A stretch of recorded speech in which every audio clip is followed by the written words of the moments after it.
Hi there, sir. Welcome to the show, Dil Chal Tak with Aman. And first of all, thank you so much for coming. And आप अपने इतने busy schedule से आपने यहाँ पे time निकाला and ऐसा जो आप जानते हो कि मेरा पूरा जो पॉडकास्ट पूरा शो है वो टोटली अनफिल्टर्ड रहता है and it is basically upon जो मैं नए नए गेस्ट को लेकर आता हूँ अपनी अपनी फील्ड से और वो कुछ मतलब मेरे जो ऑडियंस है मेरा जो नीश है वो उनको कुछ ऐसी एडवाइस दे जहाँ पे वो ग्रो करे। ठीक है। लाइकवाइज अभी जैसे आप हो तो मुझे आपके कंटेंट से आपकी जर्नी से बहुत लोग इंस्पायर हुए हैं for how to make money, how to make wealth, not money wealth, क्योंकि मनी क्रिएशन मुझे लगता है समवेयर अराउंड फॉर द आजकल की यूथ, आजकल का जो ये जेंजी क्रिएशन है उनके लिए थोड़ा सा सिंपल हो गया है, but creation of the wealth वहाँ तक आज की यूथ नहीं सोच रही है। जो तो अगर लेटर फेज में अगर हम देखा लेटर 20s में 30s में उनको हेल्प करेगा। तो आज का पूरा पॉडकास्ट में यही होगा कि आप हमें कुछ ऐसे टिप्स दोगे जहाँ पे मेरी जो ऑडियंस है, जो आज की यूथ है, वो थोड़ा फोकस करेगी वेल्थ कैसे क्रिएट करे। हम एक काम करते हैं, अनफिल्टर्ड, अनकट, एकदम रियल एंड ब्रो की तरह एकदम। बिल्कुल ठीक है, डन। अभी आपको जो लगता है कि ऑनलाइन कैसे स्केल करना है, क्या जो चीजें करनी है, अभी मैं डिजिटल धैर्य नहीं हूँ, मैं आपका भाई हूँ धैर्य सिंह चौहान, एंड हम बात करते हैं बिल्कुल अनकट, एकदम अनरियल, कोई फिल्टर्स नहीं, नथिंग लाइक दैट, बिल्कुल स्ट्रेट फॉरवर्ड। मुझे अपने ऑडियंस के लिए और मेरे लिए बेसिकली, क्योंकि ये मेरे लिए भी एक बहुत नई जर्नी है कि मैं ऑनलाइन से अपने पैशन को फॉलो करते हुए कुछ मॉनेटरी बेनिफिट अपने लिए लेना चाह रहा हूँ। आप अभी जॉब कर रहे हो? मैं अभी जॉब कर रहा हूँ एंड आपने डिसाइड किया है कि अब मुझे ऑनलाइन आना है, करेक्ट, सिस्टम प्रोसेस बिल्ड करना है, करेक्ट, और जॉब क्विट करना है, करेक्ट। ये मतलब और ये मेरे साथ बहुत सारे सा यूथ है, क्योंकि आजकल जो सिनेरियो चल रहा है सर वहां पे क्या है कि फेम तो चाहिए, साथ में मनी भी होना चाहिए। ठीक है, और शायद कहीं ना कहीं जो मैंने आपकी जर्नी देखी, ठीक है, मैं अपने गेस्ट को बताना चाहता हूँ, धैर्य सर ने अपनी जो स्टार्टिंग करी थी from the modelling, then cricket, and then फिर वो डिजिटल मार्केटिंग के थ्रू। तो आपका भी जो मैंने पूरा स्केल अप देखा वो मुझे कहीं ना कहीं लगा कि आप भी आज की जनरेशन से बहुत कनेक्टेड इसलिए हो पा रहे हो कि आपको भी फेम तो चाहिए था, साइड में उससे पैसा है तो फिर वो तो बोनस था। ठीक है, तो वही टिप्स जो आपकी जर्नी में आपके लोज रहे, आपके हाइज रहे, ठीक है, आपको कभी लगा कि नहीं ये नहीं हो पा रहा है, ये क्विट करना चाहिए, फिर वहां से आप कैसे आपने अपने आप को मोटिवेट किया? राइट। सी, लाइफ में ना मैंने बहुत सारी चीज़ें करी, acting, modelling, dance, cricket, basketball, पता नहीं क्या क्या चीज़ें करी है, तब ताकि मुझे ये चीज़ मिली है कि मुझे ये मेरे लिए सूट करेगा और मुझे इसमें किक मिल रहा है। सो जब तक एक्सपेरिमेंट नहीं करता तो चीज़ों के बारे में पता नहीं चलता चीज़ें स्टार्ट कहाँ से हुई। मैं क्रिकेटर था, मैं नेशनल प्लेयर रह चुका हूँ।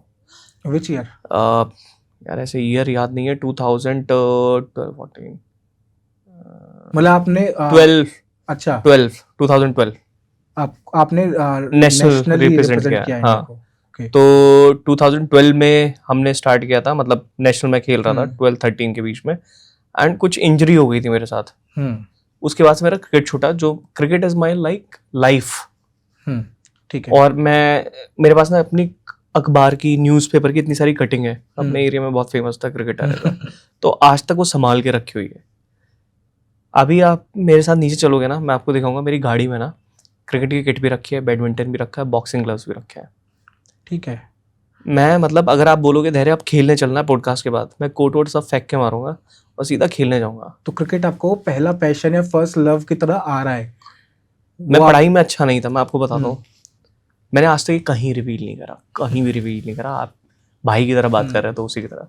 मैं 3rd क्लास में ना, मेरे कम नंबर थे, तो मेरे पापा ने मुझे 3rd क्लास रिपीट करा दी थी। ओके, ये फर्स्ट टाइम बता रहा हूँ, किसी को नहीं पता, क्या 3rd क्लास में कौन ही लुढ़कता है यार तो मेरे कम नंबर थे, और उस टाइम पे ना बच्चे बोलते थे, अरे देख वो फेलियर जा रहा है, वो फेलियर जा रहा है, फेलियर जा रहा है। भाई वो इतना गंदा लगता था, अंदर से ट्रॉमा सा हो गया था, मतलब मेरा स्कूल जाने का मन नहीं करता था, मेरा कोई दोस्त नहीं था, ये नहीं था। तो मैंने क्या करा ना, मैं एक दिन खेल रहा था और खेलते खेलते ना मैं बहुत अच्छा खेल रहा था, तो मुझे समझ में आया मेरी पावर तो ये है। बच्चे मुझे चेयर्स करना स्टार्ट कर दिया, एंड स्कूल में कभी भी कुछ भी चीज़ होती थी तो लोग कहते थे, अरे धैर्य को रखना टीम में, जिता देगा, जिता देगा। मेरे अंदर इतना कॉन्फिडेंस बिल्ड हो गया ना, मुझे पता लग गया I am a fucking killer player. और मैंने वहाँ से ना, मेरे अंदर कॉन्फिडेंस बिल्ड हो गया, फक पढ़ाई, मैंने देखा ही नहीं पढ़ाई की तो तरफ। वो जो कॉन्फिडेंस टूटा था फॉर थर्ड क्लास में मार्क्स कमाने से, क्लास रिपीट करने से, वो वापस बिल्डअप हुआ खेलने से, क्रिकेट से। क्रिकेट से बिल्ड हुआ। जब मैं 6th क्लास में था ना, तो अपने स्कूल टीम में था, मतलब जो 12वीं क्लास के बच्चे थे टीम में खेलते थे, मैं मेन कैप्टन था अपने स्कूल का।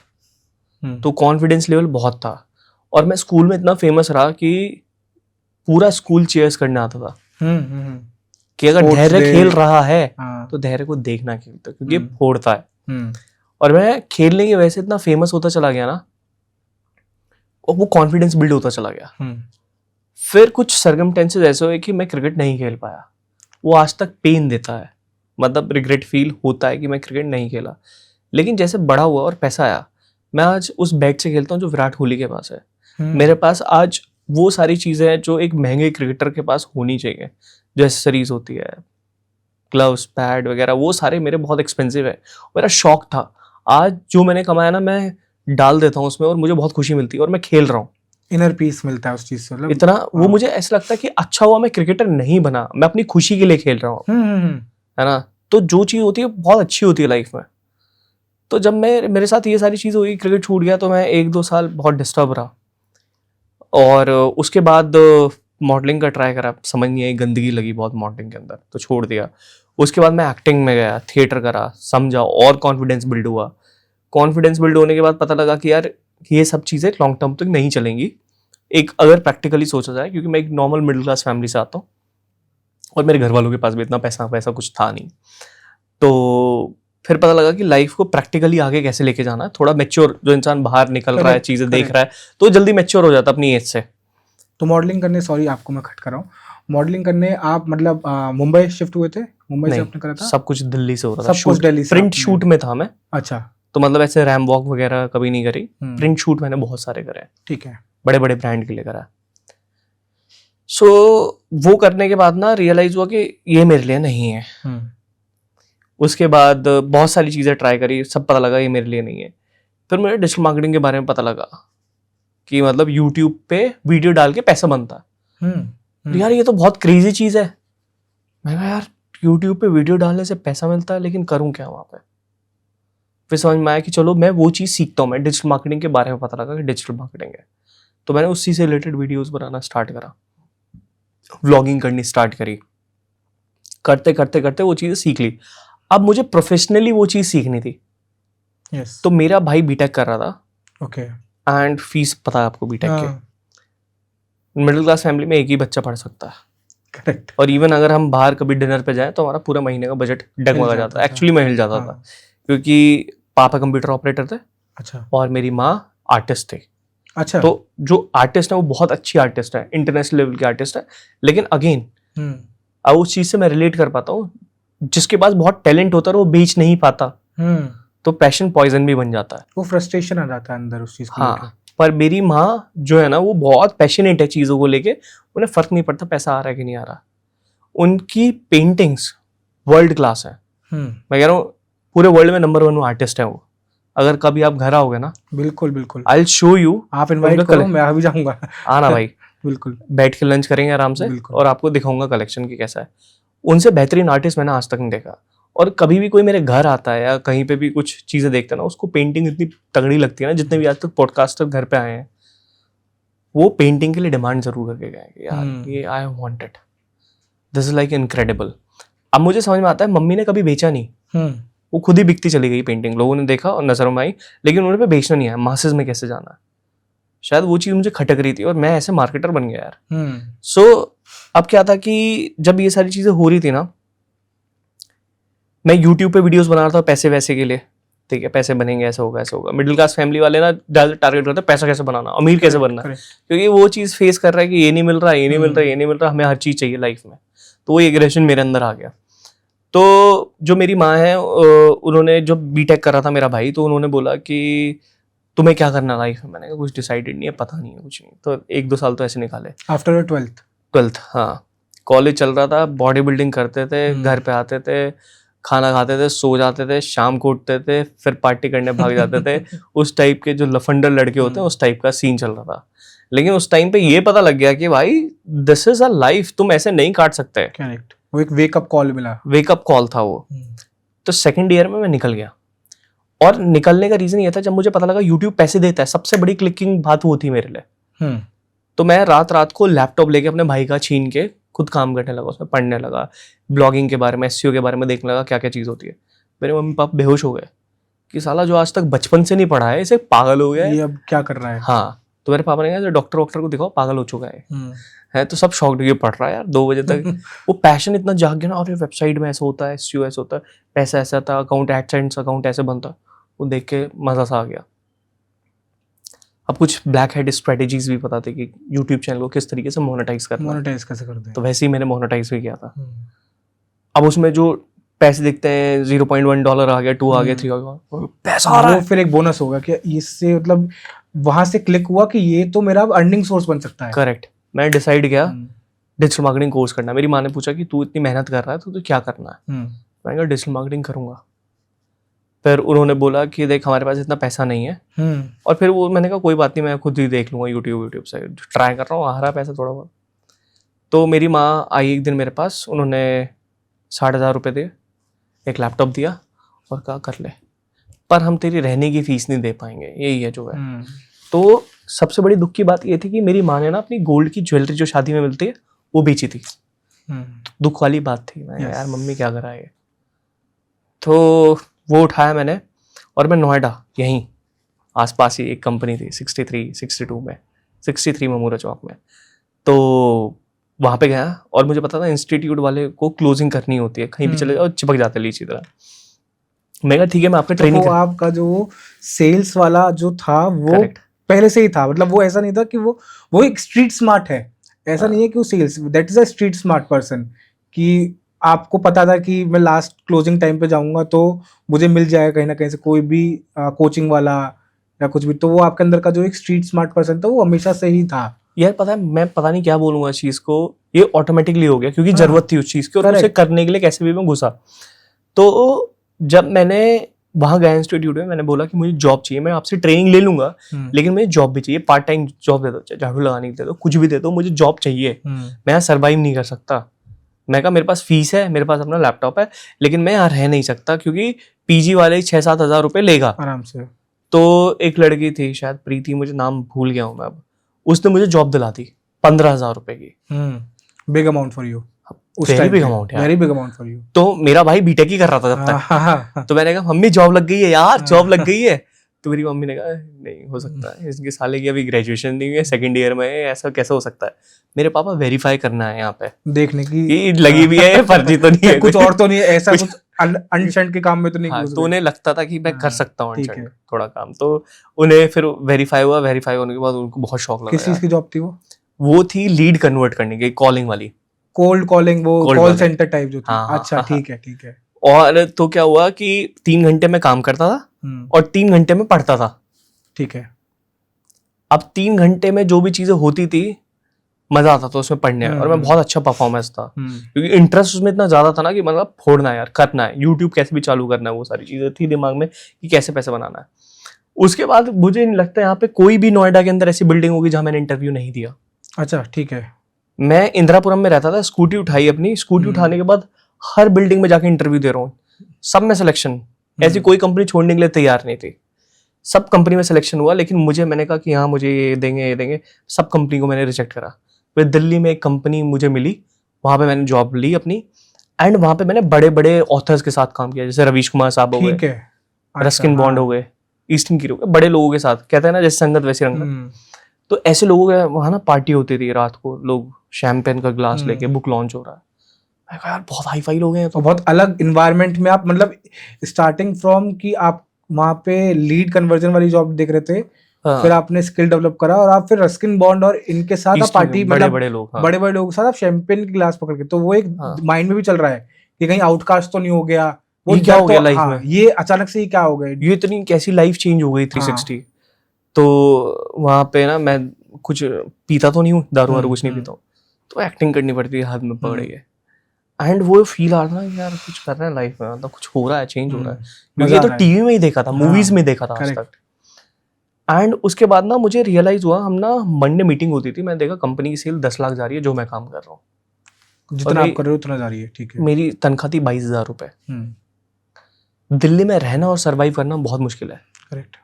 मेट्रो का, रिक्शा का। ये किस साल की बात है, मतलब विच ईयर, मतलब 2017।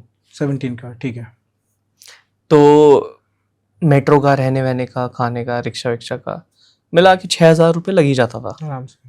ठीक है, मैं ट्रैवलिंग कॉस्ट बता रहा हूँ। उसके बाद रेंट का 7,000 रुपये, 12-13 तो ऐसे ही हो गए। 22,000 रुपये तनख्वाह थी, जिसमें से 2,000 PF कटता था, और कुल मिला के मेरे पास 2,000 रुपये सेविंग के बचते थे। 2,000। अब 1.5 साल जॉब करी, जो एक्चुअली मेरे पास अमाउंट बचा था वो 60,000 बचा था। 2 साल जॉब करने का। जो 2 साल जॉब करने के तो मुझे ये तो पता लग गया भाई मर्सिडीज नहीं आने वाली है, चाहे कुछ वो भी कर एक लो। सपना टूटा। हाँ, वो रियलिटी पता लगी भाई मर्सिडीज नहीं आएगी, चाहे कुछ कर लो। चलो 35,000 भी सैलरी हो गई या 50,000 भी हो गई, it won't work like that. और जब मुझे ना, मैं क्या करता था, जब मैं ऑफिस से जाता था, मैं कहता था आपको इस इंस्टीट्यूट से डिजिटल मार्केटिंग करना है, ये करना है, वो करना है। जॉब छोड़ने का मोटिवेशन कहाँ से मिला वो बताता हूँ आपको। ऐसे करना है, वैसे करना है। ब्लॉगिंग का मेरी वेबसाइट है digitaldahiry.com, जाके देखो। ट्रैफिक आता था गूगल एनालिटिक्स पे, एकदम दिखता था। तो एक इंस्टीट्यूट से मेरे पास मेल आया कि धैर्य, आपको एक आर्टिकल लिखना है हमारी वेबसाइट के लिए और बैनर लगा देना वहाँ पे। और वो वीडियो इतनी वायरल हो गई थी, उस पर 70-80 के व्यूज पहुंच गए थे। और इंस्टीट्यूट ने मेरे पे विजिट करना स्टार्ट कर दिया था, और आर्टिकल के लिए कि आर्टिकल लिख दो। तो उन्होंने पूछा कितना चार्ज लोगे। मैंने कहा क्या पैसा मिलता है इस बात का? तो उन्होंने कहा, मैंने कहा आप बताओ आपको बजट कितना है? क्या हम 20 दे देंगे आपको। मैं कहा 20? साला 1 महीने की सैलरी है, 1 दिन में आर्टिकल लिख दूंगा ऐसा तो मैं। और ऐसे पूरे महीने में आर्टिकल लिखूं तो मैं कितना कर सकता हूँ। तो मैंने आर्टिकल लिख के टाइप करा, खट 20,000 रुपये अकाउंट। मैंने कहा शिट, 20,000 रुपये आ रहे हैं, 20,000 हुआ है, 40,000 रुपये महीने का हो गया। अगर मैं से 2 आर्टिकल लिखूंगा तो 60,000 रुपये में बना लूंगा। मैंने कहा 1 लाख पे कैसे पहुंचना है, पर वो आ नहीं देता। मैंने कहा कि यार फोकस होके काम करता है, मुझे मार्केटिंग के बारे में पता है, तो एजेंसी क्यों ना स्टार्ट की जाए। माँ को फोन घुमाया, घर आ रहा हूँ, जॉब छोड़ रहा हूँ। तो माँ ने कहा पापा से बात करो पहले। पापा को फोन लगाया, पापा ने कहा साले मूंगफली बेचेगा, ध्यान रखियो इस बात का, और जॉब छोड़ के मत आइयो, नहीं तो तेरी दही तोड़ दूंगा ना। वो मेरठ। हाँ। तो मैंने कहा कि मुझे 1 साल चाहिए यार पापा, देख लो। वो गुस्सा हो गए मेरे से। तो मैंने जॉब रेजिग्नेशन लेटर दिया और मेरा चला गया। वहां जाने से पहले एक चीज अच्छी हो गई थी, एक होटल ने मुझे अप्रोच किया था कि आप हमारी मार्केटिंग कर दोगे, नहीं कर दोगे। अच्छा ठीक है। तो 20,000 रुपये उसको भी क्लोजिंग हुई थी, होटल से भी। होटल से। मैंने कहा 20, जितनी नौकरी है इतना तो आ ही जाएगा घर बैठे बैठे। PF मिले ना मिले सारा बचेगा ही ना, ट्रैवलिंग। तो वो दिमाग में था। 1-1.5 महीने उस होटल के साथ काम किया, वो भी छोड़ के चला गया। अर्निंग शून्य हो गई दोबारा। तो अब लगा कि यार अब क्या करें। तो मैंने उस वक्त क्या किया कि माँ को बोला कि अब देखो क्या समझ नहीं आ रहा, क्या करूं क्या ना करूं।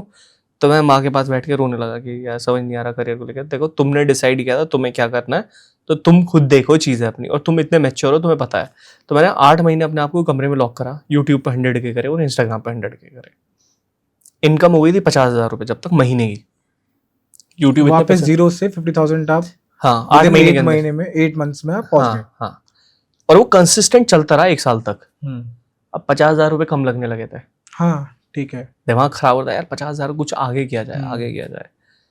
तो फिर कोविड आया और हमारी एजेंसी स्टार्टेड थी, 2 लोगों को हायर करा था मैंने। कोविड के टाइम पे सब चले गए, मतलब सारे जितने क्लाइंट थे उनका प्रोडक्शन ही नहीं होता। और इंडिया की जितनी स्पोर्ट्स की कंपनियां हैं जो बैट बनाती हैं बड़ी, जिनसे सारे प्लेयर खेलते हैं, सब मेरे पास थी। ठीक है। क्योंकि क्रिकेट का शौक था और उनको ही टारगेट किया था मैंने। और बैट उनके फ्री में आते थे मेरे पास मार्केटिंग के लिए। वो बोनस था। वो बोनस था। अरे मैं बहुत पैशनेट था उस चीज के लिए, तो वो आ गया तो बड़ी बात है। और सारे बड़े प्लेयर से मिलने का मौका मिल गया, हार्दिक पांडे वगैरह, ये सब सामने बैठे रहते थे, शूट होता रहता इनका, तो वो मिल गया हमें। एंड उसके बाद जब कोविड आया तो सारी कंपनी छोड़ के चली गई, पैसा बचा नहीं, शून्य हो गया। अब जो इंसान पैसे बना रहा है और उसके पैसे खत्म हो जाते हैं ना, वो तड़पता है, वो तिलमिला जाता है, शांत नहीं बैठ सकता। करेक्ट। तो मैंने क्या करा, मैंने एक वीडियो निकाली, how to build a personal brand, और आपको फॉलोअर सब्सक्राइबर कैसे बढ़ाने हैं और आप इसको मोनेटाइज कैसे करेंगे। यूट्यूब पैसे देता 50,000 रुपये, तो लोगों को सिखाते चलो ये चीज। 25,000 का कोर्स निकाला, 4 लोगों ने खरीद लिया। 1 लाख वहां से आ गए। 4 लोगों ने खरीदा 25,000 का, 1 लाख हो गए वहां से। एंड ऐसे करते करते करते करते 2 लाख रुपए बन गए हमारे। एक ही बैच के। ठीक है। मैं बहुत खुशी आ रही, ये तगड़ा हो गया बहुत। अब अगला बैच करा, और तगड़े हो गए, और नंबर बढ़ गए। मैं बहुत खुश हो गया यार, बहुत तगड़ा चल रहा है यार, ज़्यादा मेहनत नहीं करनी पड़ रही, पैसा बन रहा है। फिर इसी तरीके से मैं कोचिंग बिजनेस में घुसा। मैंने कहा कि कोई सर्विस नहीं देनी है, किसी को ये रिस्पॉन्स नहीं करना, पढ़ाना और उनको बताना कैसे काम करना है। और उसके बाद से ना, कोविड के बाद से कोचिंग इंडस्ट्री बहुत तेजी से बूम होनी स्टार्ट करेक्ट। हुई। काम का एक्सपीरियंस पहले था, एजेंसी का, वो सारी चीज़ों का। फिर कोचिंग इंडस्ट्री में इतना एक्सपीरियंस हो गया ना, हम किसी का भी बिजनेस ग्रो कर सकता है। B2B, B2C, lead generation, sales वगैरह सारी चीज़ें। तो इस तरीके से मेरी जर्नी स्टार्ट हुई, मतलब इस तरीके से मैं आगे घुसता चला गया। फिर धैर्य भाई, जो आपने अभी मतलब आपकी जो जर्नी थी, ठीक है, और मैंने पूरी जर्नी जो सुनी, इससे मुझे ये था कि बहुत ज़्यादा अप्स एंड डाउन्स आए थे। मतलब एक स्ट्रेट नहीं रही थी कभी भी। मतलब आपके पास 50,000 रुपये आए, फिर नीचे चले गए, फिर सैलरी आई, फिर नीचे चले गए, फिर यूट्यूब से आया, फिर कोविड आ गया, फिर नीचे चले गए। तो वो अप्स एंड डाउन से पूरा कर्व रहा था आपकी जर्नी में, ठीक है, आप मानते हो इस चीज़ को। तो वो किसी भी पॉइंट पे, ठीक है, ऐसा लगा था कि यार ये क्या ही कर रहा हूँ यार, मतलब नहीं बन पा बहुत रहा, बार डाउट आता है, नहीं बन पा रहा। ये आज भी डाउट आ जाता है। वो जॉब छोड़ना रिग्रेट हुआ था नहीं, किसी पॉइंट पे? कभी नहीं है। कम से कम मंथली इनकम तो आ ही रही थी यार, ये क्या कर लिया। वो 8 महीने वाला फेज कभी नहीं है, उससे तो बहुत ज्यादा कर लिया था, 50,000 तो पहुंच ही गए थे। हाँ, तो वो फेज नहीं आया। वो जॉब का कोई कभी रिग्रेट नहीं रहा है, क्योंकि पता था, वो कॉन्फिडेंट था मैं अपनी स्किल को लेके कि यह हो जाएगा। लेकिन जो भी चीजें हुई ना, बहुत स्टेप बाय स्टेप हुई हैं, धीरे धीरे हुई हैं, और वो ना कांस्टेंट बन गई थी इनकम, तो कॉन्फिडेंस दे रहा था। तो ऐसा नहीं हुआ कि एकदम से हुआ है, चेंज हुआ है, वो स्टेप बाय स्टेप ही हुआ है। सेकंड, जो मतलब जैसे आपका घर का सिनेरियो है, आपके बड़े भाई हैं, वो इंजीनियरिंग कर रहे थे, और आप यहाँ पे अपनी लाइफ की हसल में लगे हुए थे कि कैसे कुछ अलग सा एक रूट करना है, ठीक है, जो शायद अभी किसी भी फैमिली मेंबर ने या पूरे परिवार, पूरे खानदान में अभी तक शायद किसी ने एक्सप्लोर नहीं करा था, वो रूट जो आप अकेले करना चाह रहे थे। तो इसमें क्या होता है कि कई बार ना हमारा जो पैशन होता है वो हमें मजा आ रहा होता है करने में, रिगार्डलेस उससे हमें कुछ मिले या ना मिले, लेकिन हम चाहते नहीं कि कोई कुछ बोले उस पर। कोई कुछ बोलेगा तो चाहे वो अपने ही पेरेंट्स को ना, कोई बोलेगा तो वो अपना कॉन्फिडेंस डाउन हो जाता है, ठीक है। तो आपकी फैमिली का उस पर क्या रिस्पॉन्स था, या फिर मतलब जब आप अपने आप में कॉन्फिडेंस थे कि हाँ मैं कर लूंगा, 20,000 से 50 बनाने, 50 से 1 लाख बनाने, 8 महीने के अंदर 100 के करने, मैं कर लूंगा, और आपने करा। लेकिन वो 8 महीने का जो गैप जो आ रहा था, या तो वो सस्टेनेबल जो बीच बीच में जो गैप्स जो आ रहे थे, उस बीच में अपने पैशन पे कभी डाउट, आई डोंट थिंक आपको हुआ होगा। उस टाइम पे नहीं हुआ। हाँ, होता तो शायद आप नहीं वो जर्नी आप कंटिन्यू कर ही नहीं पाते, जिस दिन पैशन पे डाउट हो रहा था। लेकिन आसपास के आपने बताया वो अंकल का, ठीक है, कि जॉब में छोड़ के आज दही तोड़ दूंगा, तो अंकल का क्या रिस्पॉन्स, मतलब क्योंकि आई डोंट थिंक कि पेरेंट्स पापा से बात कराऊंगा, हाँ ठीक है, तो मेरे पापा को बिलीव ही नहीं होता। उनको आप उनसे बात करना, जब आओगे बात कराऊंगा, तो कहता है पता नहीं ये साला कैसे सक्सेसफुल हो गया, क्या कर, उन्हें आज तक समझ में नहीं आता मैं क्या काम करता हूँ। मेरे मम्मी पापा सही से एक्सप्लेन नहीं कर पाते कि वो काम क्या करता है। उनको पता ही नहीं है कि मैं कंसल्टेंट हूँ या क्या काम होता है। हाँ, कुछ तो वीडियो बनाता है वो, बस उनको इतना पता है। हाँ, आज भी उनको नहीं पता है, लेकिन उनको पता है कि हाँ अच्छा बिजनेस कर रहा है, पैसे आ रहे हैं वो। क्योंकि मतलब मीडियोकर फैमिलीज में होता है कि पैसे आ रहे हैं तो वो पूछते नहीं है कि मतलब क्या कर रहे हो, क्या नहीं कर रहे हो, सही तरीके से आ रहे हो तो वो नहीं पूछते। लेकिन जब आप अपने ग्रोइंग फेज में थे, तो आपके जो भाई हैं वो ऑलरेडी वो काम कर रहे थे जो मोस्ट ऑफ द फैमिली में बोला जाता है करने के लिए, आइडली कि आप इंजीनियरिंग कर लो, जॉब पकड़ लो, लाइफ आपकी शॉर्ट है, ये एक पाथ बताते हो। आपने कुछ और करा, तो उसमें फैमिली रिलेटेड कुछ चैलेंजेस आए थे उस जर्नी के अकॉर्डिंग? यार पता है, मैं ना, मेरा नेचर ना थोड़ा सा एग्रेसिव है, मैं सुनता नहीं हूँ किसी की, जो मुझे करना होता है मैं करता हूँ। और इवन जो अड़ोसी पड़ोसी कुछ बोल रहे हैं, रिश्तेदार कुछ बोल रहे हैं, मैं तो सीधा फक यू बोलता हूँ, सीधा ब्लर कर देना है ना। तो मैं सीधा बोलता हूँ कि ठीक है, मुझे ध्यान भी नहीं देना। अगर मैं क्रिकेट खेल रहा हूँ तो मेरे से नंबर 1 कोई नहीं है, मैं ध्यान नहीं दूंगा कौन क्या है। मैं कह रहा हूँ अगर विराट कोहली भी आएगा ना, मैं जान लगा दूंगा उसे हराने के लिए। तो सेम चीज, अगर मैं कोई भी काम कर रहा हूँ ना, मुझे कुछ नहीं दिखाई देता, घोड़े की तरह साइड में वो लगे रहते हैं ना, ब्रिंकल्स लगे रहते हैं। हाँ, वो ना इधर देखूं इधर देखूं, जो मेरा लक्ष्य है मुझे वहां तक पहुंचना है। किसी की आवाज ही नहीं है, कौन क्या कह रहा है, कुछ होगा नहीं होगा। अब जाके मुझे पता लगता है कि पीछे वाले लोग क्या बोलते थे, मतलब मैं लेवल पे पहुंच गया हूँ। तो मेरी माँ, सबसे बड़ी चीज मैं बताता हूँ, मैं सक्सेसफुल हुआ अपनी माँ की वजह से। मेरी माँ ने मुझे आइंस्टाइन की तरह पाला है, अरे तू बहुत इंटेलिजेंट है, तू बहुत कर लेगा, तू इतना कर लेगा, तू उतना कर लेगा। कभी उन्होंने मेरे से नेगेटिव चीजें नहीं बोली। नेगेटिव चीजें बूस्ट मिलता रहा था, नेगेटिव चीजें मुझे बाहर से मिली हैं। जैसे बच्चों ने बोला ये फेलियर है, ये है, वहां से चीजें मुझे पता लगी। और मेरी माँ ने हमेशा बोला नहीं, अगर मेरी माँ ने मुझे कभी, मेरी माँ ने एक बार मेरे से बोला था कि तू जितनी मेहनत करता है उतने 10 लाख रुपए बना लेगा महीने के। माँ ये पॉसिबल नहीं है, 10 लाख रुपए क्या बोल रही हो, this is not possible. 10 lakh रुपए अच्छे अच्छे लोगों की नहीं करी, देख मुझे भरोसा है तू कर लेगा एक दिन। और जिस दिन वो हुआ होगा बहुत जल्दी हो गया था। जब और वो जब बात बोलती है ना, मैं बोलता हूँ हमें बोल देना जरा 1 करोड़, जबरदस्ती बुलवाता हूँ अब तो मैं। हाँ। और जो ऐसा लगता है कि जो मेरी मम्मी बोलती है ना वो पत्थर की लकीर है मेरे लिए। उन्होंने बोला कि ये करना है, ये हो जाएगा, मतलब हो जाएगा। मैं बोलता हूँ मम्मी मैं सोच रहा हूँ मैं प्राइवेट जेट ले पाऊंगा अपना। हाँ तूने सोच लिया तो कर ही लेगा। बहुत लकी होते हैं, मतलब मैं उनको बहुत लकी मानता हूँ जिनके पीछे उनके, आपने बोला ना कि आपके आसपास के पीछे भी वो लोग पड़ोसी हैं और बच्चे, मोस्ट ऑफ द, मतलब मैं लड़कों की बात कर रहा हूँ, लड़कों को जब वो एक लड़का अपने घर से निकलता है, जब आप वो जर्नी आप सोचते हो गई बैठ के, आप जब अपने घर से निकले हो गया, कोई लड़का अपने घर से निकलता है तो उसको ध्यान में वो पड़ोसी नहीं रहते हैं, मतलब जो मैं मानता हूँ, मैं भी निकला था, हर कोई बंदा निकलता है, निकलना चाहिए। उसको सिर्फ 2 या 3 लोग रहते हैं, अपने पेरेंट्स रहते हैं और शायद कोई 1 और 2 इंसान रहता होगा, और उन्हीं की बात मैटर भी करती है। और जिसको सपोर्ट मिल जाता है either of the parent side से, वो फिर कुछ कर देता है। तो वो बहुत बहुत lucky लकी होता है। होते हैं वो लोग। हाँ क्योंकि मेरा पेरेंट्स का सारा ध्यान मेरे भाई की तरफ था। बड़े लोगों के हाँ, प्रोजेक्ट होता है ना पहला बच्चा हाँ, कि इसको उसको ऐसे, बना दो, बाकी तो हाँ बन जाएंगे, उसको देख देख के बन जाएंगे। हाँ। तो मेरे माँ बाप का ध्यान वहाँ था, और वैसे भी मैं सुनता नहीं था कि जो मुझे करना है वो मुझे करना ही है। सो ऐसा नहीं कि मैं माँ बाप की बात नहीं मानता हूँ, पूरी बात मानता हूँ, पूरी रिस्पेक्ट करता हूँ, लेकिन हाँ जो काम के मामले में मुझे जो करना है वो मैं करता हूँ, बता देता हूँ, सुनता सबकी हूँ लेकिन करता फिर अपनी ही हूँ। आपने सर अपना ना एक पर्सनल ब्रांड बिल्ड करा है, ठीक है, जो आपने बताया। तो आज के सिनेरियो में, आज की डेट पे, ठीक है, जैसे मैं भी अपना एक पर्सनल ब्रांड बिल्ड करना चाहता हूँ, ठीक है, मेरा चैनल है दिल से दिल तक विद अमन, तो मैं इसको एक ब्रांड बनाना चाहता हूँ। ऐसे ही मेरे जो, मतलब जो मेरी ऑडियंस होगी उनका भी आजकल, क्योंकि मैं देखता हूँ मुझे बहुत खुशी होती है कि आज की जनरेशन पढ़ाई भी कर रही है, स्कूल में है, लेकिन उनका चैनल भी है और वो उस ग्रोथ को देख रहे हैं। शायद आप और मैं बहुत लेट इस जर्नी में आए हैं, वो लोग बहुत जल्दी आ गए। तो एक पर्सनलाइज ब्रांड अपना कैसे क्रिएट करें? मैं एक चीज़ बताऊंगा, मैं जल्दी आया था इस फील्ड के अंदर। मैंने 21 साल की उम्र में मेरी जॉब लग गई थी। अच्छा। 21 में, 30 साल का हूँ अभी। आपकी क्या एज है? मेरी अभी करंटली 26। 26। तो मैं 21 साल में, 18 साल से चुल लग गई थी कुछ करना है, तो 21 साल की उम्र में मैंने ढूंढना स्टार्ट कर दिया था। और मुझे कोई रिग्रेट नहीं है कि मैं पहले जल्दी स्टार्ट कर देता, लेट कर देता। मैंने करा, और मैंने अपना एक भी टाइम मिनट एक भी वेस्ट नहीं करा। वो कॉलेज के स्टार्टिंग में जो भी करा होगा। तो जब मैंने ये चीज़ करनी स्टार्ट करी ना, मुझे पता लग गया था कि मुझे ये चीज़ करनी है, तो मैंने बहुत ही जल्दी स्टार्ट कर दिया था। और सबसे इम्पॉर्टेंट है कि पर्सनल ब्रांड करना, मतलब ये सबकॉन्शियसली हुआ है, ऐसा नहीं कि मैंने प्लान करा था कि स्टेप 1 ये होगा, 2 ये हो गया। अब क्या है कि बहुत सारे लोग मेरे से ट्रेनिंग लेते हैं, मेरे बहुत सारे स्टूडेंट, इवन इंडिया के बड़े बड़े कोचेस मेरे स्टूडेंट हैं।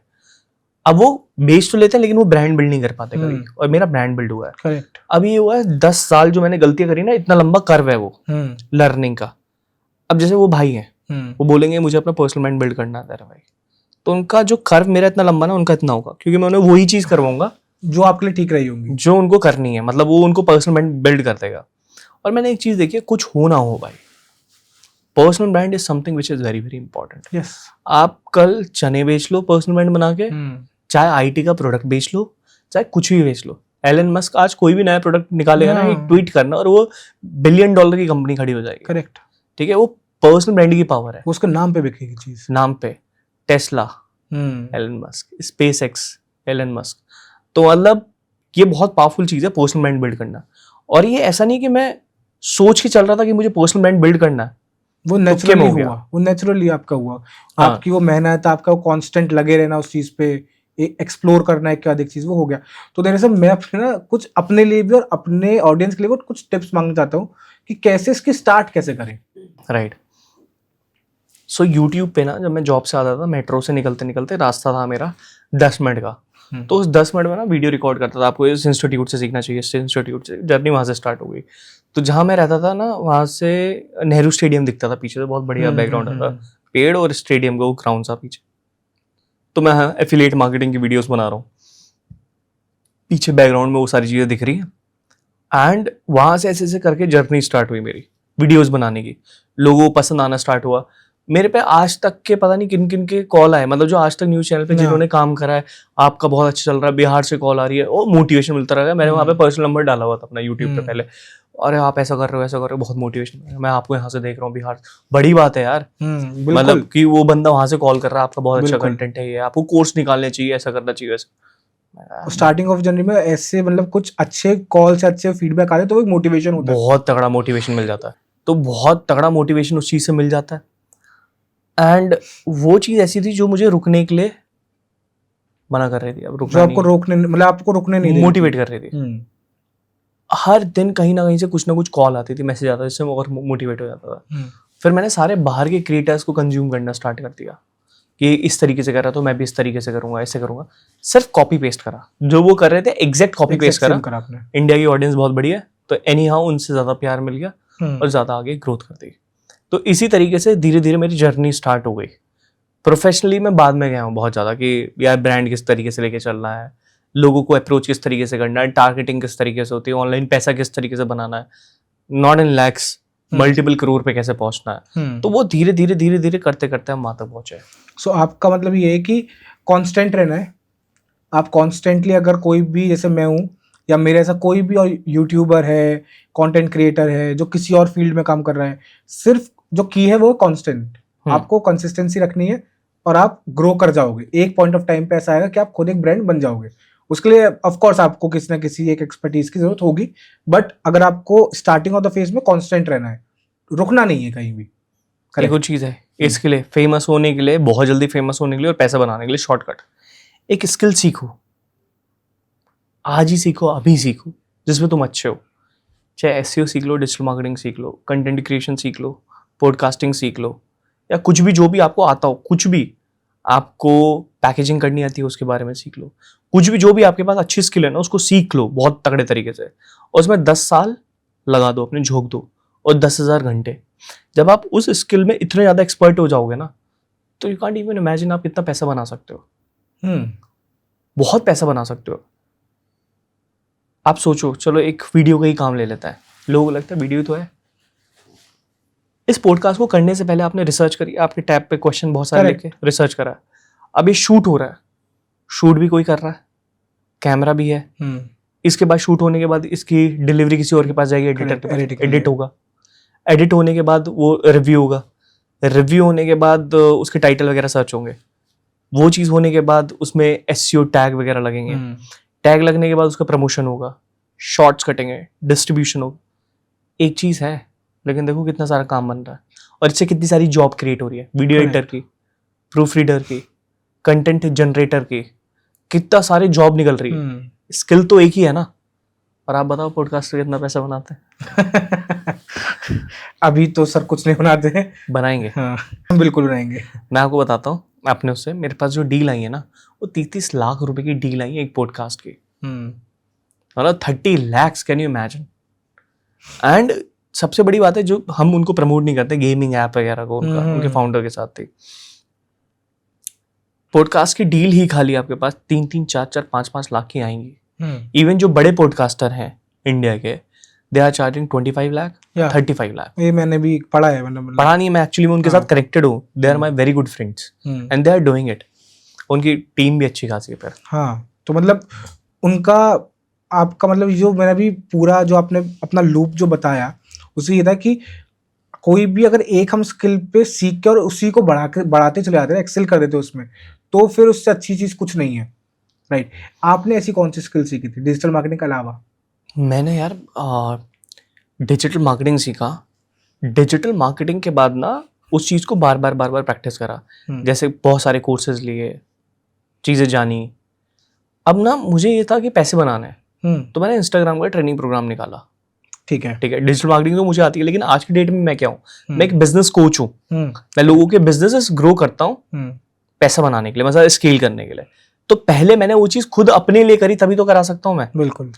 तो वो जो स्किल है ना, वो ओवर द टाइम बिल्ड होगी। मेरे पे एसईओ भी आता है, मेरे पे डिजिटल मार्केटिंग भी आती है, मेरे पे मेटा एड चलाने भी आते हैं, गूगल एड्स भी आता है। मेरे पास डिजिटल मार्केटिंग की सारी चीज़ें आती हैं जो मैं खुद के लिए करता हूँ, और मेरी कंपनी भी करती है, और मेरी मार्केटिंग एजेंसी भी है जो सारी चीज़ें खुद ऑटोमेट तरीके से करती है। लेकिन मेरा पूरा फोकस बिजनेस कोचिंग की तरफ है, कि मैं लोगों को कैसे उनके ट्रेनिंग ग्रो कर सकता हूँ, उनको स्केल करा सकता हूँ, राइट? या B2B बिजनेस को हम कैसे स्केल करा सकते हैं। तो मेरा कंप्लीटली फोकस उस पर है। और जब ये चीज मुझे रियलाइजेशन हुआ कि यार 2-3 लाख रुपए दिन के कुछ भी नहीं है बनाने इस स्किल के थ्रू, तो मैंने अपनी डायरेक्शन पूरी उसी उधर की साइड लगा दी, और जो बाकी के दूसरे चीजें स्किल सीखी थी मैंने उसके लिए कोई स्पेशलिस्ट हायर कर दिया जो वो सारे काम कर रहा है। बहुत जगह पे मैं सुनता भी हूँ और मेरी ऑडियंस भी वो चीज सुनती होगी, बहुत यूथ सुनता होगा SEO, बहुत जगह बोला जाता है ये। और आजकल की मैं देखता हूँ कि लिंक्डइन पे अगर मैं बहुत एक्टिव रहता हूँ कि हाईएस्ट प्रोफाइल्स में, कंटेंट क्रिएटर में और वैसे भी SEO का नाम बहुत ज्यादा आता है। सबको ऊपर ऊपर से पता है, आप सच्चा अभी तक कोई नहीं बता पाएगा कि SEO कैसे हेल्प करता है, होता क्या है SEO मतलब। राइट, मैं पहले SEO एक्सपर्ट ही था, और पूरे वर्ल्ड में नंबर 1 में अपने आप को SEO एक्सपर्ट कह सकता हूँ। क्यों? क्योंकि हमारा एक पॉडकास्ट हुआ था, उसके अंदर एक बड़े प्लेयर है, मैं सीधा बोलूंगा, मेरे यूट्यूब पे जाके देख लेना, SEO डेड के नाम से वो वीडियो है पॉडकास्टिंग में। मेरी वेबसाइट का जो बाउंस रेट था वो था 11%, और जो ट्रैफिक था उस पे था 1,50,000 मेरे पर्सनल ब्रांड के नाम से। ठीक है, और मैंने उसमें प्रूफ डाला हुआ है। कोई SEO एक्सपर्ट इतना तगड़ा नहीं कर सकता बाउंस रेट 11 के साथ। तो मैंने कुछ तो चीज ऐसी सीखी थी जो बहुत पावरफुल थी। करेक्ट।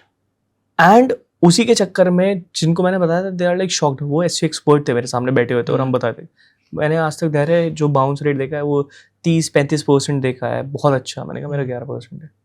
तो उस टाइम पे समझ में आया कि मेरे पास पावर कितनी तगड़ी थी। अब उसकी इंपॉर्टेंस क्या होती है, देखो गूगल पे कोई भी आपकी चीजें टाइप करके आ रहा है तो आप दिख रहे हो, तो वहां से ट्रैफिक जा रहा है। करेक्ट। अब ऐसी बहुत सारी टर्म्स होती है जो हाईली सर्चेबल है। अगर आपका कीवर्ड उसके ऊपर रैंक कर गया तो ट्रैफिक वहां पे क्लिक करके आपके पास आएगा, आपको ऐड चलाने की जरूरत नहीं, वो SEO होता है बेसिकली। अब क्या SEO रिलेवेंट रहेगा करना करंट सिनेरियो के साथ? I guess not. Why? ChatGPT is there. Yes. दो तरह की मार्केटिंग होती है, एक होती है ऑर्गेनिक, एक होती है inorganic. Inorganic is like accurate and fast to get leads. Organic थोड़ा डिफिकल्ट होता है, थोड़ा स्लो होता है। स्लो होता है, आपको टाइम लगेगा। 10 साल लगा के, पैसे नहीं है तो 10 साल लगा लो, 4-5 साल लगा लो। पैसा है तो पैसा लगा के पैसा ज्यादा बना लो। तो मेरा फोकस पहले SEO था, लेकिन फिर मेरा पेड मार्केटिंग के अंदर आ गया, नंबर्स, मैट्रिक्स, मैथ्स, उस सब चीजों के ऊपर। डन। ठीक है सर, जैसे अभी आपने B2B मार्केटिंग के लिए बात करी थी, B2B बिजनेस को ग्रोथ करने के लिए बात करी थी। करंटली सिचुएशन में इंडिया के अगर मैं बात करूं कि मेरा जो बैकग्राउंड आ रहा है जॉब पर्सपेक्टिव से, वो भी ऐसा ही आ रहा है, e-commerce through B2B marketing, B2C marketing. तो मैं बहुत सारे लोगों को जानता हूँ जो कि इस समय फोकस B2B में कर रहे हैं। तो B2C में क्या बहुत लॉन्ग स्ट्रक्चर आता है पूरा, B2C को थोड़ा सा क्रैक कर लेते हैं। B2C क्रैक करने में देखो होता क्या है ना, B2C होता है बिजनेस टू कस्टमर्स। करेक्ट। अब उसके अंदर ना बहुत सारी लेयर्स आ जाती है, पट पट पट पट। अब जैसे लॉजिस्टिक क्रैक करने के लिए आपका 10 रुपए का प्रोडक्ट है, तो 2 रुपए डिलीवरी चार्ज लग रहा है, 2 रुपए बनने के लिए लग रहा है, 1 रुपया मार्केटिंग के लिए लग रहा है, और ऑपरेशन कॉस्ट के लिए 1 रुपया लग रहा है, 4 रुपए बच रहे हैं। ये भी कहीं ना कहीं यूटिलाइज हो जाएंगे और आपके पास बचेंगे 2 रुपए। करेक्ट, वो जो बिल्कुल मिसलेनियस जो हमारे खर्चे होते हैं उसमें लग जाएंगे। हाँ, तो B2C जो मॉडल होता है ना, डिफिकल्ट होता है बहुत ज्यादा, और आपको प्रॉफिट बनाने के लिए मासेस में खेलना पड़ेगा, राइट? मैं B2B की साइड हूँ क्योंकि भाई मुझे इतना टाइम नहीं लगाना है। अब आप और मैं बैठे हैं, आपको कोई बिजनेस है, मैं डायरेक्ट बिजनेस ओनर से बात कर रहा हूँ, देखो मैं आपको वेरीफाइड लीड्स लेके आ सकता हूँ जिससे आप आगे बेच सकते हो, सेल्स कर सकते हो। कट B2C वाला कस्ट और लेयर भी सारी खत्म। हम डायरेक्टली बात कर रहे हैं, धंधे की बात हुई, आपने लाखों रुपए मुझे दिए और मैंने करोड़ों रुपए आपके जनरेट करे। तो इस तरीके से बिजनेस होता है B2B कि डायरेक्ट आप अपने बिजनेस टू बिजनेस पहुंच रहे हो। तो ये ज्यादा प्रॉफिटेबल होता है इन कंपैरेटिव टू B2C। लेकिन अगर आप लार्ज स्केल पे देखोगे, अमेजोन वगैरह दुनिया की, और लोग कमेंट कर देंगे यार अमेजोन तो दुनिया की सबसे बड़ी कंपनी है, वो फलाने का ना, बट स्टिल देखो है वो मासेस में खेल रहे हैं, कितने यूज कर रहे हैं ना लोग। लेकिन जो B2B सर्विसेज है वो ज्यादा फायदेमंद है। करेक्ट, ठीक है। तो इस आज के सिनेरियो में जो मैं मतलब जैसे आपको बताया, B2B is for mass, B2B is for like अगर आपको बड़ी डील करनी है और आपका जो बिजनेस है वो इतना मासेस पे नहीं है अभी करंटली, तो you are go for B2B। ठीक है, वहाँ पे क्या आपको कॉम्प्लेक्सिटी थोड़ी कम है B2B में, क्योंकि इतने ज़्यादा एलिमेंट आपके इन्वॉल्व नहीं होते हैं। बट इन B2C आपके एलिमेंट्स इतने ज़्यादा इन्वॉल्व हो जाते हैं जिससे कॉम्प्लेक्सिटी बढ़ जाती है और आपको मास की जरूरत पड़ती है टू अर्न मोर। करेक्ट। तो यहाँ पे अभी मेरा जो लाइक अभी ई-कॉमर्स इंडस्ट्री जो है आफ्टर कोविड, अगर मैं आफ्टर कोविड देखूँ तो सबसे ज़्यादा जो इंडस्ट्री ग्रो करी है और शायद अभी नहीं जाएगी डिप करने, वो ई कॉमर्स है। चाहे तो उसमें हम क्विक कॉमर्स देख लें जिसमें ब्लिंकिट आता है, जेप्टो आता है, चाहे हम अपना ई कॉमर्स जो पहले से चलता हुआ था। पहले फ्लिपकार्ट हो गया, हमारा अमेजोन हो गया, ये 2 ही थे मार्केट प्लेयर्स, आज भी 2 ही हैं। देन मीशो उसमें आ गया। कोई भी कंपनी आती है वो अपना ई कॉमर्स प्लेटफॉर्म लॉन्च ही करती है आज के टाइम पे, क्योंकि कस्टमर्स को बहुत ज़्यादा एफिशिएंसी मिल जाती है कि रिटर्न मिल जाता है, बहुत फैसिलिटीज़ मिल जाती है। ई कॉमर्स प्लेटफॉर्म को आपके थ्रू में अगर मैं आपके उसमें देखूं तो डिजिटल मार्केटिंग की कितनी नीड है आज के टाइम पे? मार्केटिंग की ज़रूरत सबको पड़ती है, मतलब कोई दुनिया की ऐसी कंपनी नहीं बिना मार्केटिंग के वो चल ही नहीं सकती। अगर आप ऑर्गेनिकली बहुत अच्छे हो तो वो अलग बात है, लेकिन हम देखो ब्लिंकिट के भी ऐड दिख जाएंगे, जोमेटो के भी ऐड दिख जाएंगे। तो मार्केटिंग एक सबसे इंपॉर्टेंट एलिमेंट होता है अपनी चीज़ों को बताने के लिए कि लोग ज़्यादा से ज़्यादा आपकी सर्विसेज यूज़ करें। हम ब्लिंकिट का क्या चीज़ इस्तेमाल कर रहे हैं या जोमेटो की क्या चीज़ इस्तेमाल कर रहे हैं, हम सर्विसेज यूज़ कर रहे हैं। करेक्ट। वो एक ब्रांड है जो कनेक्ट करता है कस्टमर को डायरेक्ट अपना बिजनेस से, हाँ करेक्ट। बीच में वो कमीशन लेता है। इस मॉडल के नाम मैं भूल गया, इस मॉडल का नाम क्या होता है, मॉडल का नाम था इसका, मुझे ध्यान नहीं आ रहा अभी, बट ये मॉडल बहुत सक्सेसफुल है। उनकी कॉस्टिंग ना उनको खाना बना रहे हैं ना उनका राशन पानी में खाना लग वो टाइम लग रहा है, वो मॉडल कनेक्ट कर रहे हैं, वो सेस बेस्ड टेक्नोलॉजी के अंदर है। ठीक है। तो उनका सॉफ्टवेयर इस्तेमाल कर रहे हो, उसी पे वो कमीशन चार्ज करता है, उसी पे उनको पैसा मिलता है। और वो क्या कर रहे हैं, वो मासेस में खेल रहे हैं। उन्होंने टेक्नोलॉजी को कस्टमर के साथ कनेक्ट किया और जो बिजनेस ओनर है उसके साथ कनेक्ट किया, बीच में दे आर टेकिंग कमीशन, और उसी से वो बहुत पैसा बना लेता है क्योंकि मासेस में है ना। और ऐसी टेक्नोलॉजी चलाने के लिए बहुत पैसा भी चाहिए, इन्वेस्टर भी चाहिए, बहुत सारी चीज़ें चाहिए। और B2C बिजनेस जो है वो बुरा नहीं है, बहुत अच्छा है, ठीक है। लेकिन अगर आप वो मासेस में करने के लिए तैयार हो, मैं प्रॉफिट मार्जिन बड़े देखता हूँ। अगर मेरे पास 1 लाख रुपए आ रहे हैं तो मेरे पास 80,000 रुपये बचने चाहिए। B2C में ऐसा नहीं होता है तो फिर बहुत ज़्यादा, मतलब आप एक बहुत बड़े लेवल पे हो जाओ तब हो सकता है, नहीं हो सकता। 80% तो फिर भी नहीं हो सकता। 80% वाला मार्जिन तब भी नहीं हो सकता। 10%, 5% इस तरीके से रहता है। करेक्ट। तो that's why the reason here is कि I just wanted to get into the B2B, क्योंकि वो बड़े स्केल पे जाएगा। हाँ, आप डेफिनेटली B2C में बहुत पैसा बना लोगे, $1 बिलियन बना लोगे आराम से, ठीक है। लेकिन B2B में इट्स जस्ट लाइक कि जल्दी you will make money out of it. B2B market अगर हम कभी बात करते हैं तो कंपनीज जो दिमाग में आती हैं that is India mart, speciality for मतलब इंडिया में B2B मार्केट में, देन अलीबाबा। बट अलीबाबा का डाउनफॉल आया था अभी कुछ टाइम पहले, और वो डाउनफॉल जो आया था वो बैड मार्केटिंग के थ्रू भी आया था। वो एक बहुत स्पेसिफिक रीज़न उनका ये कि एक बैड मार्केटिंग हुई थी उनकी कुछ टाइम से, जो चाइना रिलेटेड हुआ था, उस वजह से आ गया था।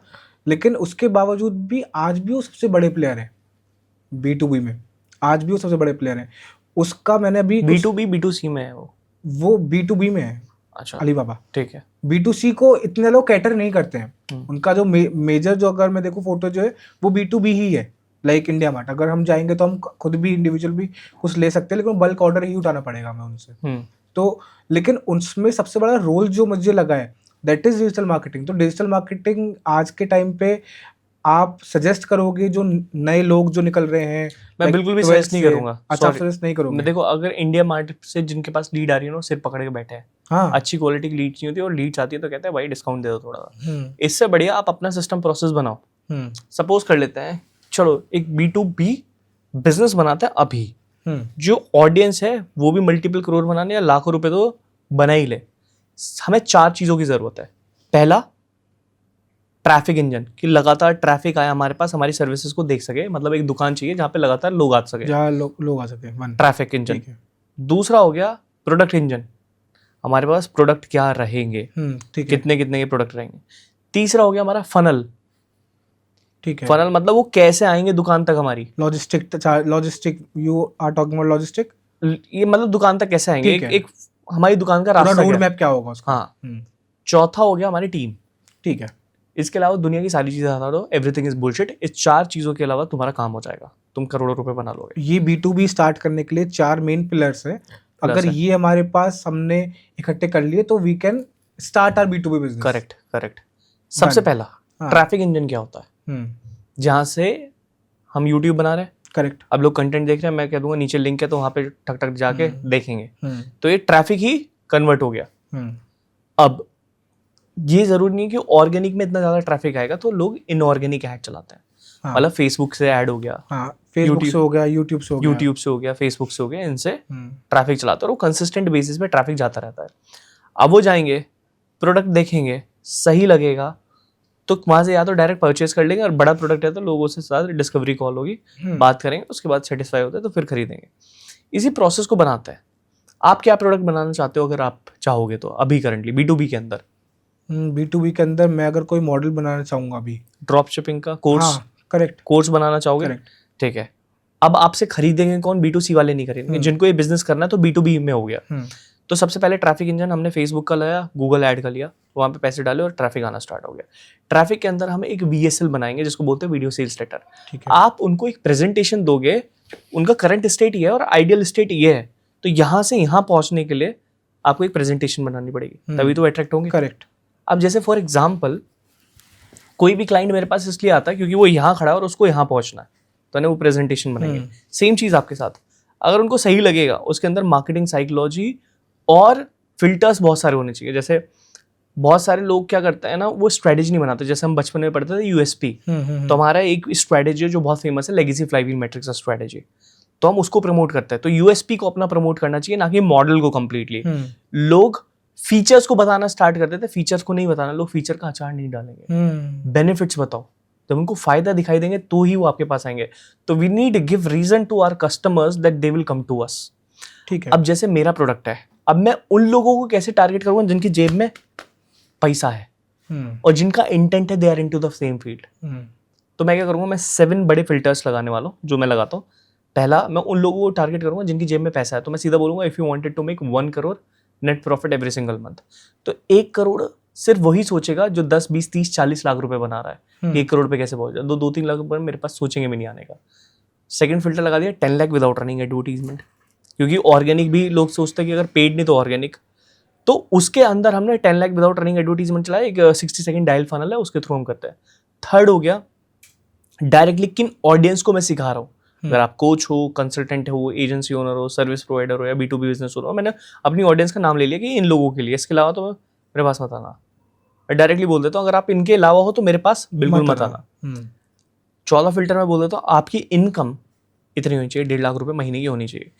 अगर मैं अपना प्रोडक्ट सोच समझ के 1.5 लाख रुपए का लग रहा हूँ, तो मैं सीधा बोल रहा हूँ आपकी इनकम 1.5 लाख रुपए महीने की होनी चाहिए। कि अगर आप पूरे साल इतना बना रहे हो तो 1 महीने की अर्निंग देने में अपनी ग्रोथ के लिए किसी को कोई दिक्कत नहीं होगी।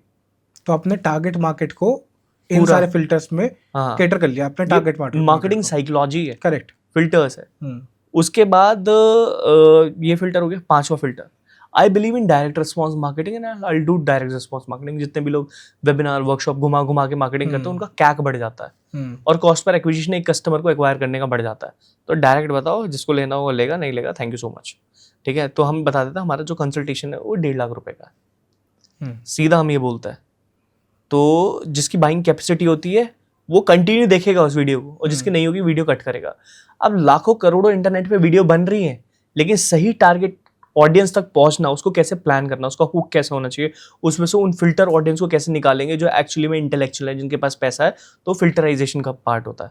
मैंने ये भी बता दिया इतने का है। उसके बाद भी बात नहीं कर रहा हूँ मैं। 6वां फिल्टर होता है कि भाई 999 दो, उसके बाद बात करेंगे, देखेंगे अगर आपका बुकिंग अमाउंट। हाँ, उसके बाद भी बात नहीं कर रहे। उसके बाद जाता है गूगल फॉर्म। गूगल फॉर्म के अंदर उनके सारे बिजनेस की बहुत डिटेल डालता है। उसके अंदर हम देखते हैं कि उनकी बाइंग कैपेसिटी है, पैसा है उनके पास बात करने के लिए हमसे, और उनका इंटेंट भी है, they are into the same field. हम उनकी वेबसाइट भी चेक करेंगे, सारी चीजें चेक करेंगे, और बिजनेस में प्रॉब्लम कहाँ है, क्योंकि जो ऑलरेडी बिजनेस कर रहा है उसके वो मेरे पास इसलिए आएगा क्योंकि उसके बिजनेस में प्रॉब्लम है, उसको स्केल करना। वो आइडेंटिफाई करता है, अगर वो चीज सही लगती है तो ही हम मीटिंग करते हैं, अदरवाइज हम मीटिंग नहीं करते। अब सोचो इतने फिल्टर लगाने के बाद लीड्स कैसी आएंगी? तगड़ी आएगी। करेक्ट। वो एक ऑर्गेनिक, मतलब वो लीड, जैसे हम जो सेल्स टाइम में बोलते हैं गोल्ड माइंड लीड्स से बोलते हैं। करेक्ट। वो लीड्स आएंगी जो रेलेवेंट होंगी, ब्लैंक कॉल्स टाइप नहीं होंगी। वो आपने सही बताया। आपका जो एक एग्जांपल था कि इंडिया मार्ट पे लीड्स मिलती है और लोग सिर पकड़ के बैठे रहते हैं। हाँ, सिर पकड़ के बैठे रहेंगे। ठीक है। अब हमारे पास जो लीड है, India Mart is my previous company. So अब आप देखो कि कितनी नर्चर लीड हमारे पास आ रही है। आप 10 लोग अगर मेरे साथ मीटिंग में बैठे ना तो 9 लोग कन्वर्ट होते हैं। करेक्ट है, मेरा कन्वर्जन रेट पूरी इंडस्ट्री में सबसे ज्यादा है, इट इज लाइक 90%। क्योंकि आपका जो मैंने अभी आपका जो पूरा मॉडल देखा ना, उसमें क्या था कि एज अ B2B बिजनेसमैन या आप लीड कन्वर्टर, ठीक है, तो आपने क्या करा, केटर मार्केट आपने करा यहाँ पे, आपने इतने फिल्टर लगाए उसमें कि आपके पास जो लीड्स आ रही हैं, ठीक है, वो आ रही जिनके पास बाइंग कैपेसिटी है, ठीक है, बाइंग पावर है उनका, उनके पास उतने पैसे हैं, वो कोई हज़ारों रुपए वाला आपसे बात नहीं कर रहा है, ठीक है, या सिर्फ प्लान पूछने वाला आपसे बात नहीं कर रहा है। सेकंड जो आपने करा, आपने उनका पूरा वेबसाइट देखा, आपने देखा प्रॉब्लम कहाँ पे है, ठीक है, कि आप उसका सॉल्यूशन दे पाओगे या उसको आप कुछ प्रॉफिटेबल या फिर कुछ वैल्यू एडिशन आप उसमें कर पाओगे, आपने वो चीज़ कैटर कर ली। थर्ड आपने उसमें क्या करा, जो आपने गूगल फॉर्म और फॉर्मेलिटीज आपने करा, तो थोड़ी सी रेलेवेंसी आपने माइंड में रखी, आपकी टीम के पास उसका गया। एंड लास्ट एंड फॉरमोस्ट मुझे लगा जो आपने 999 जो लिए, उससे क्या हुआ, उससे उसकी पता चल गया पहली बार में कि वो जो बात अभी तक कर रहा था वो 99 दे के बुक होगा, हाँ वो स्टिल इतना सब कुछ करने का है या वो नहीं है। और जो 999 पे कर रहा है ना, उसको पता है कि इतने 1.5 लाख की सर्विस है, तो वो सोच, अब जब कोई क्रेडिट कार्ड डेबिट कार्ड निकाल के 999 कर रहा है तो सोच समझ के कर रहा है, ऐसे नहीं करेगा। बिल्कुल बिल्कुल, है ना, तो वो लीड का फिल्टराइजेशन बढ़ेगा। वो लीड महंगी होती है, मेरा प्रोडक्ट भी 1.5 लाख का, लेकिन हम अनलिमिटेड प्रॉफिटेबल है। तो अब क्या है कि मेरे पास काम का बर्डन बहुत ज्यादा है, क्लोजर ही है।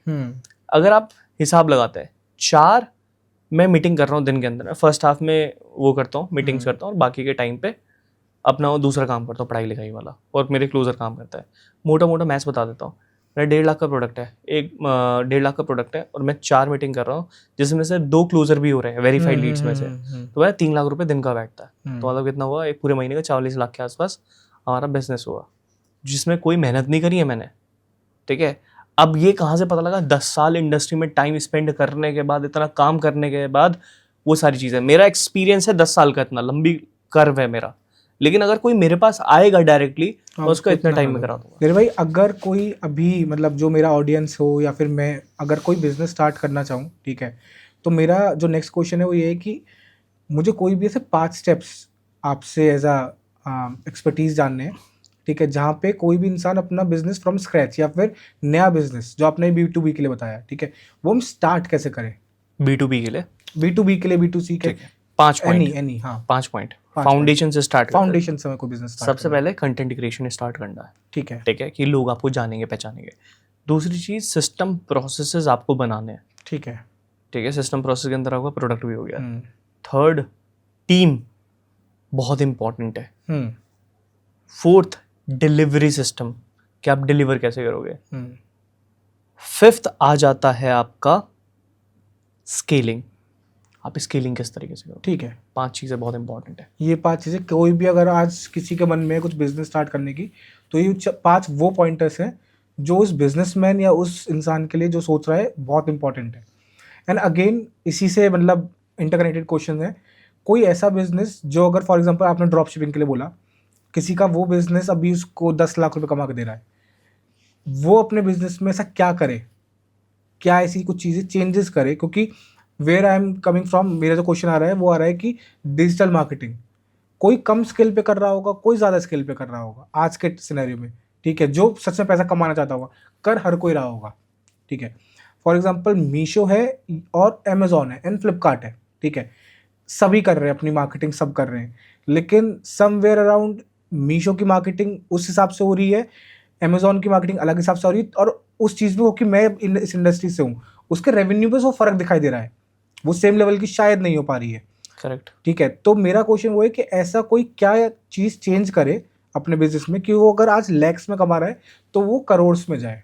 राइट, सी फॉर एग्जांपल एक ले लेते हैं, आप एक्सेल शीट चलाने जानते हो और आप वी लुकअप, एच लुकअप सब लगाना जानते हो, और आज मुझे आप उसको बोलोगे काम करना स्टार्ट करो, जिस लेवल पे आज आप हो, जो तगड़ा 5 साल से एक्सेल शीट चला रहा है, और जो पहले दिन आया है उसका लेवल वो हो ही नहीं सकता। बिल्कुल, आप पूरे ग्राफ्स वगैरह सारी चीज़ें बना दोगे, मैं बना ही नहीं सकता उस हिसाब से, मुझे टाइम लगेगा। जो एक बारी कंपनी पहले बन चुकी है और पुरानी कंपनी है, उसके पास एडवांटेज रहता है और टेक्नोलॉजी और पैसा रहता है, इसलिए वो आगे रहती है। और जो नई कंपनी फाउंड हुई है वो धीरे धीरे सीख रही है, अपनी SOP KPI सब चीज़ें धीरे धीरे बिल्ड कर रही है, तो ये फर्क आ जाता है। अब देखो, सबसे इंपॉर्टेंट होता है कि जो स्मार्ट फाउंडर है वो आए तो वो कंपनी की दिशा बदल सकता है पूरी। जिसको ऑलरेडी जिसने $multi-million की कंपनीज बिल्ड करी हैं, जो भी सारी चीज़ें, वो आके उसके सिस्टम प्रोसेस सुधार देगा और वो उस लेवल पे लेके चला जाएगा। लोग क्यों रहते हैं कि भाई सुंदर पिचाई को हायर कर ले दूसरी कंपनी में, या बड़े बड़े फाउंडर्स को क्यों चाहते हैं कि हमारी कंपनी में आ जाए, वो माइंडसेट लेके आते या CEO, क्योंकि उनको पता है कि किस तरीके से क्या इम्प्रोवाइज कराना है। क्योंकि जो एक कल्चर बन चुका है ना, कल्चर ही तो चाहिए उनको कि भाई यहाँ पे किस तरीके से काम होता है, हमें भी यहाँ पे इस तरीके से चाहिए। अब फॉर एग्जाम्पल किसी को ग्रो करना है, ठीक है, तो उसके पास अपना डेटा होना बहुत ज़्यादा ज़रूरी है। जैसे फॉर एग्जांपल हम काम कर रहे हैं, हम सेल्स देखनी है अपनी, हम देखा जनवरी फरवरी में, मार्च तक हमारी सेल्स बहुत ऊपर गई है, अप्रैल मई जून में गिर गई है, फिर एक टाइम आया अक्टूबर सितंबर नवंबर उठ गई है, फिर डाउन चला गया दिसंबर के टाइम, फिर जनवरी फरवरी में आया। अब ये डेटा अपना 2 3 4 5 साल का ऑब्जर्व करो। जब आपके पास ये डेटा रहेगा ना, आपको पता है कि मेरा बिजनेस इस टाइम पे सबसे ज़्यादा पीक पे जाएगा, तो जहां आप 2 लाख के एडवर्टीजमेंट चला रहे थे, 20 लाख के चलाओ, ठीक है, क्योंकि आपका बिजनेस बंद नहीं है और अपने पैसे रिकवर कर ही लोगे आप।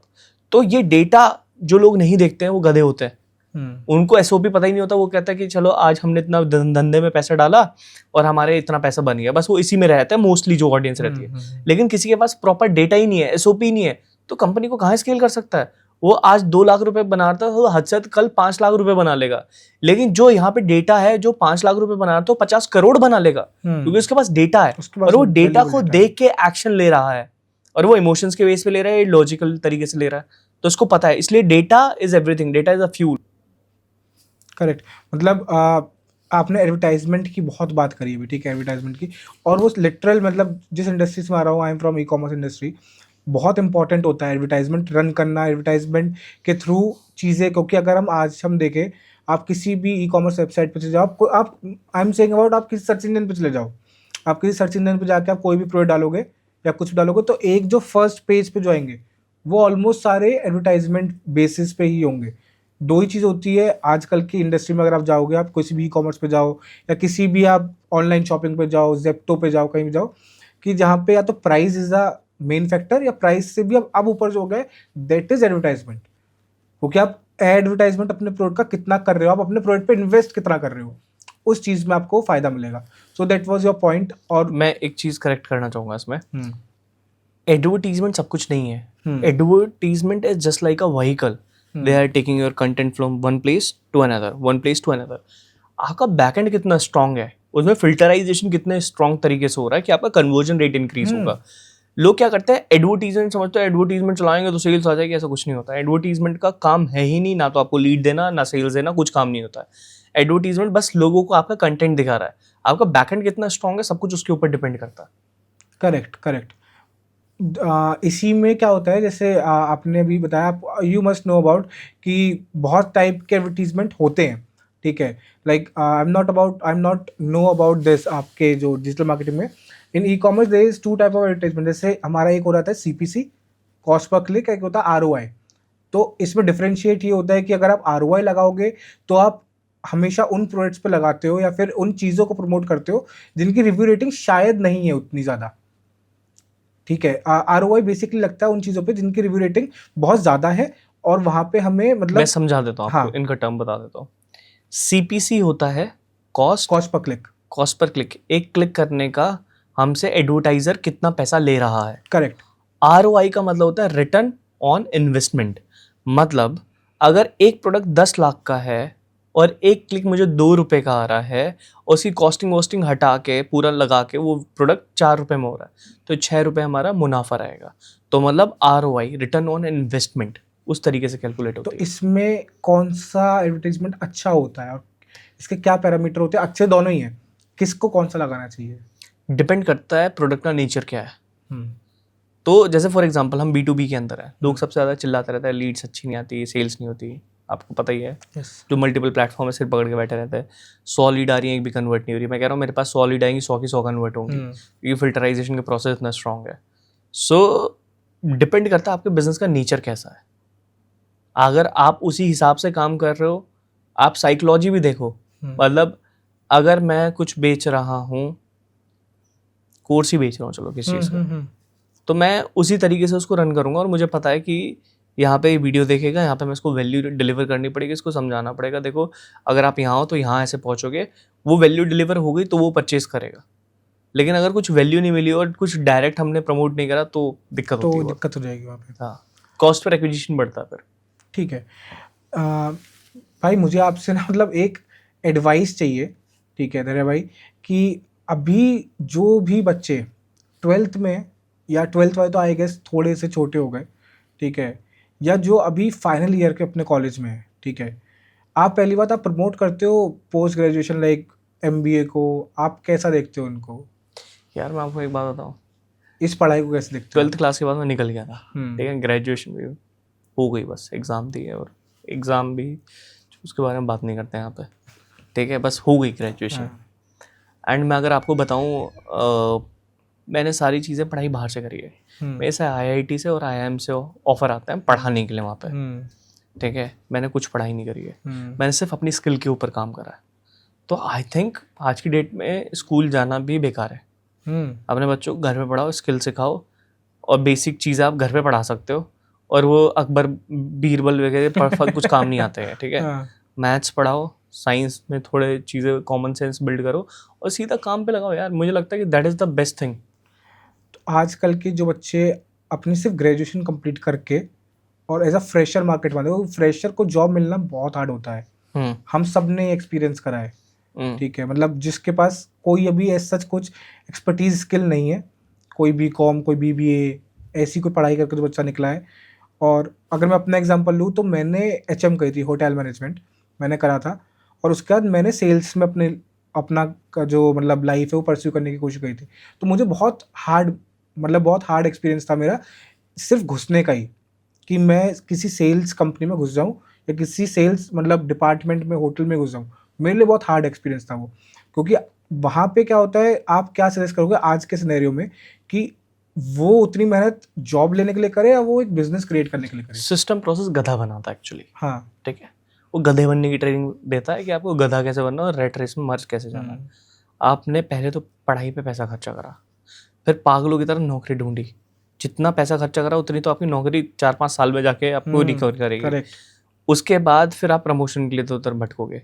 अब एक चीज़ बताओ, आपने होटल मैनेजमेंट के लिए जॉब के लिए मुश्किल मिली, ठीक है, अब कोई बंदा एक रेस्टोरेंट चला रहा है और बहुत अच्छे से चला रहा है, और अगर वो जॉब के लिए जाएगा उसे फट जॉब मिल जाएगी, करेक्ट, चाहे उसके पास डिग्री हो ना हो। हाँ, काम स्किल मैटर करता है, जो आप काम कर रहे हो वो चीज़ मैटर करती है, ना कि आपकी डिग्री। तो इसलिए मैं बोलता हूँ डायरेक्ट काम करो यार। काम करना, जब आप किसी चीज़ को काम करते हो और इम्प्लीमेंटेशन करते हो ना, आपका MBA होता है। तो डिग्रियों पे पैसा मत लगाओ। I totally agree with this, क्योंकि आजकल की जो जनरेशन है उसको बहुत मतलब, मुझे एक किसने लाइन बोली थी और मुझे मतलब बहुत अच्छी वो लाइन लगी थी कि लाइफ जो एक, अगर कोई घर से बाहर नहीं निकला है 12th के बाद, तो जो बंदा जब घर से बाहर निकलता है तब उसकी लाइफ स्टार्ट होती है, क्योंकि उससे पहले बहुत गार्जियंस होते हैं उसको थोड़ा प्रोटेक्ट करके रखते हैं।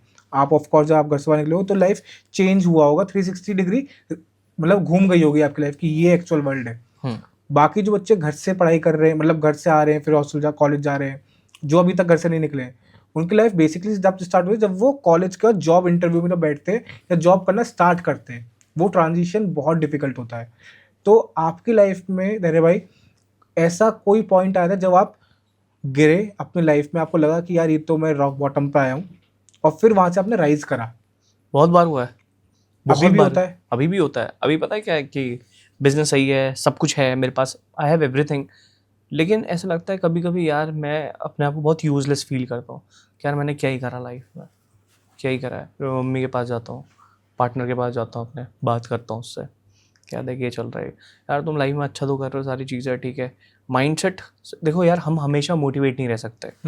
इंसान के, ये खाली मेरे साथ नहीं, एलन मस्क के साथ भी होता होगा, ये बिल गेट्स के साथ भी होता है, ये सबके साथ होता है लाइफ में एक पॉइंट पे।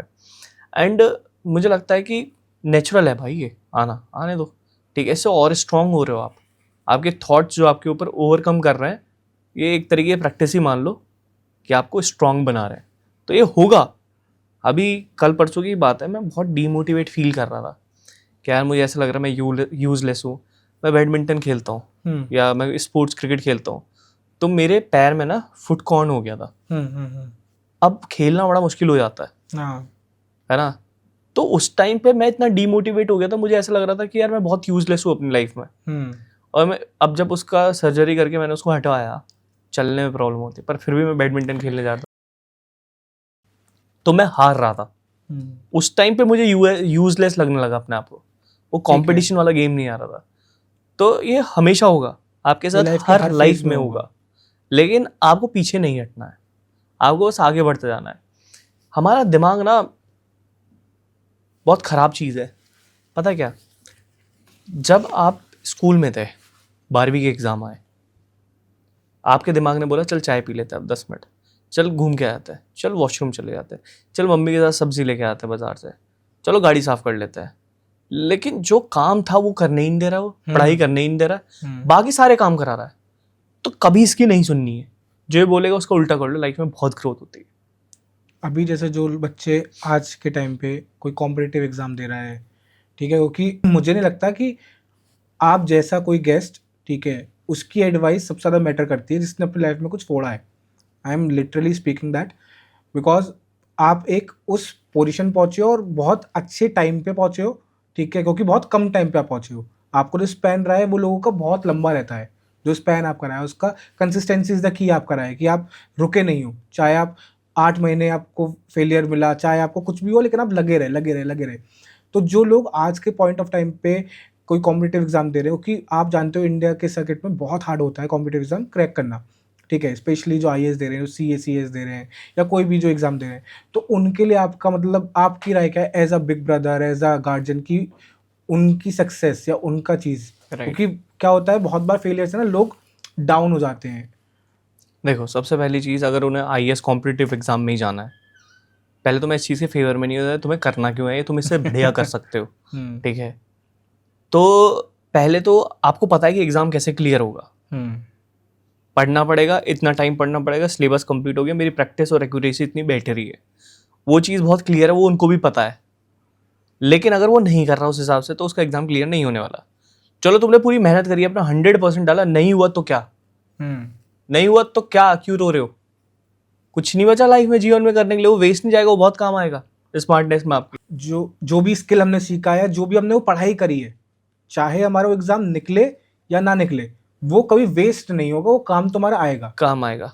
आगे बढ़ो, कुछ और चीज़ देखो जो तुम्हारे नहीं हो रही, तो ऐसा मैंने गधे की तरह उसमें ही लगना है। 1 साल दे दिया, 2 साल दे दिया, 3 साल दे दिया, 10 साल नहीं देने। फेलियर की एक्सपर्टीज नहीं करनी है। अगर नहीं हो रहा तो नहीं है ये चीज आपके लिए, लगा नहीं रहना उस चीज में, दूसरी चीज करो। करके तो देखो यार, लोग हार मान जाते हैं पहले। अब सोचो, सबसे बड़ी इंपॉर्टेंट चीज, जिसके हाथ नहीं है, जिसके पैर नहीं है और जिसके कुछ नहीं है, वो तो ये सब कुछ कर भी नहीं सकते जो हम कर रहे हैं। हम तो बहुत लकी हैं। क्योंकि ये क्वेश्चन मेरा आपके लिए जस्ट बिकॉज इसलिए था कि आपकी लाइफ में भी आपने क्रिकेट स्टार्ट करा, ड्यू टू इंजरी वो नहीं हो पाया। अगर हो जाता तो शायद आज लाइफ कुछ और होती, या क्या पता वो आप इस लेवल तक नहीं आ पाते। बहुत सारे क्रिकेटर्स जो स्टार्ट करते हैं बहुत अच्छा होते हैं, ठीक है, लेकिन वो प्लेइंग लेवल तक शायद इतने मैचेस तक नहीं पहुंच पाते हैं, या मन में कुछ मलाल रहता है। तो आपने अपनी लाइफ में जो करा वो मेरे लिए तो बहुत आइडियलिस्टिक चीज़ है, कि आपने रुके नहीं, एक करा, फिर मॉडलिंग करी, वो नहीं हुई, कुछ और करा, लेकिन आपने अपनी लाइफ में एक चीज़ थी कि मुझे पैसा कमाना है, फेम करना है, वो मुझे मतलब दोनों गोल आपने अचीव करे। That was my point. And आप करंट सिनेरियो में जो आपका एक जॉब सिलेवरी जो है, जो चल रही है, ठीक है, कि प्राइवेट जॉब्स में जो हो रहा है या गवर्नमेंट जॉब्स में जो हो रहा है, ठीक है, उनको आप कैसे देखते हो? यार मैं ना जॉब स्लेवरी नहीं मानता हूँ। मैं कहता हूँ जॉब बहुत अच्छी चीज़ है, बहुत कुछ सिखाता है जॉब।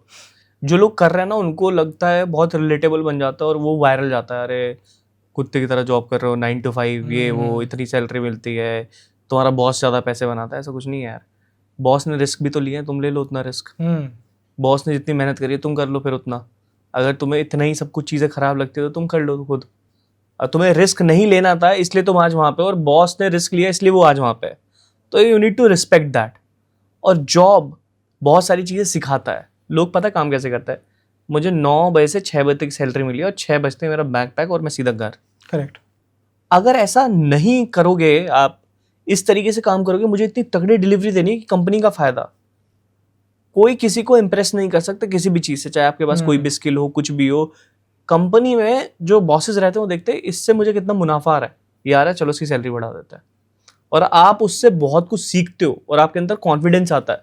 और अगर आपके पास इतना कॉन्फिडेंस जनरेट हो, छोड़ दो यार, ठीक है, आपने सीखा, उस बॉस को थैंक यू बोलो, कंपनी के लिए थैंकफुल रहो कि मैंने आपसे बहुत कुछ सीखा, अब I just wanted to try myself. ठीक है, तो जॉब बहुत अच्छी चीज है जो आपको डिसिप्लिन सिखाती है। 9 बजे नहीं पहुंचते तो सैलरी Salary cut कटती है, होती है। स्कूल में 7 बजे नहीं पहुंचते थे तो असेंबली से बाहर कर दिया जाता था, खड़े रहते थे। तो डिसिप्लिन सिखाता है, और यही डिसिप्लिन आपके बिजनेस में तो काम आएगा। कंसिस्टेंसी, रेगुलरिटी, अगर आप इन्हीं चीज को फॉलो नहीं करोगे, लोग समझते नहीं है कि वो, मुझे नहीं समझ में आता लोग अपने बॉसेस को गाली क्यों देता है। You need to be like very grateful. वो रूल्स रेगुलेशन इसलिए है कि आप डिसिप्लिन रहो। अगर कोई रूल्स रेगुलेशन नहीं रहेंगे, कल कोई भी किसी को गोली मार के चला जाएगा। करेक्ट। राइट, तो rules regulations are very very important, और उससे चीजें आसान ही होती, मुश्किल नहीं होती है उससे। तो थैंक यू सो मच। आज हमने जितनी भी बातें करी हैं उससे मैं खुद कुछ सीखा हूँ, and I am of course, मतलब मैं ये चीज़ जानता हूँ कि मेरी ऑडियंस कुछ चीज़ सीखी होगी। ठीक है, आपकी लाइफ की जो एक पूरी जर्नी रही है, ठीक है, वो इतनी इंस्पायरिंग है आज की यूथ के लिए, आज के लोगों के लिए, जो लोग थक के बैठ जाते हैं, जो लोग शायद एक काम करते हैं वो दूसरे काम को स्विच नहीं कर पाते क्योंकि वो शायद उसमें बहुत कंफर्टेबल हो जाते हैं। ठीक है, आप चाहते तो आप वो 15-20 हज़ार रुपये की जॉब में रुक सकते थे, लेकिन आपने वो अलग अलग रिस्क लिए। So it is very inspiring journey for me it self and also for my audience, and thank you so much sir, thank you so much भाई। आप इतना अच्छी हमारी कॉन्वर्सेशन रही, स्टार्टिंग फ्रॉम सर अब भाई। ठीक है, और आपने जिस तरह से कंफर्टेबल मुझे कराया या इस पॉडकास्ट में आपने टाइम निकाला अपने लिए, thank you so much. And अगर लाइफ में और कोई मौका मिला तो आई जस्ट वांट कि मैं आपके साथ दूसरा कोई पॉडकास्ट भी करूं। फॉर श्योर करेंगे, डेफिनेटली करेंगे, अब तो कनेक्ट हो गए। एंड आपकी ऑडियंस को एक आखिरी नोट देना चाहता हूँ। सी देखो, फेलियर आएंगे, करते जाओ करते जाओ करते जाओ करते जाओ, फेल हो गए, दोबारा करते जाओ करते जाओ करते जाओ, फेल हो गए, करते जाओ करते जाओ करते जाओ, हो जाएगा। लेकिन करना बहुत ज़्यादा ज़रूरी है, इम्प्लीमेंटेशन करना बहुत ज़्यादा ज़रूरी है। अगर काम ही नहीं करोगे तो पता ही नहीं चलेगा। बिल्कुल। सो काम करते जाओ, that's it. Thank you so much. Thank you so much.